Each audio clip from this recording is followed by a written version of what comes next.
Here are some ways to keep trusting God when suffering. 1. Focus on God's sovereignty. Remind yourself that God is in control. Even during difficult times, He allows suffering for a reason. Though we may not understand it fully, trust that God's purposes will ultimately prevail. 2. Pray and meditate on Scripture. Seek God through prayer and reading the Bible, especially passages about suffering and endurance. Ask for faith, comfort, and peace. Listen for God's voice, speaking truth and wisdom.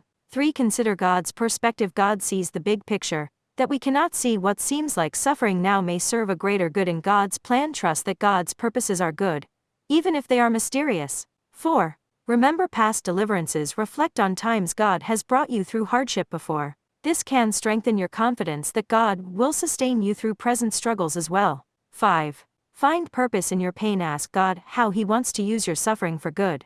Consider ways it may help you develop empathy, compassion, or spiritual maturity. Seek to carry your cross with Christ. 6. Focus on God, not your circumstances. When difficulty threatens to shake your trust, redirect your thoughts to who God is: loving, all-wise, and all-powerful. Meditate on His faithfulness through the ages. 7. Talk to fellow believers. Seek support from other Christians who can pray for you, offer wise counsel, and walk alongside you through suffering. Their faith may strengthen yours. 8. Remember Jesus' example. Jesus trusted His Father completely, even while experiencing great suffering. His example shows us how to maintain trust in God, despite difficult circumstances. These are just some ways of keeping faith during suffering. Ultimately, wrestling with God in prayer while clinging to His promises and presence can help sustain your trust, even when you cannot see the reasons for your pain. I hope this helps. Let me know if you have any other questions.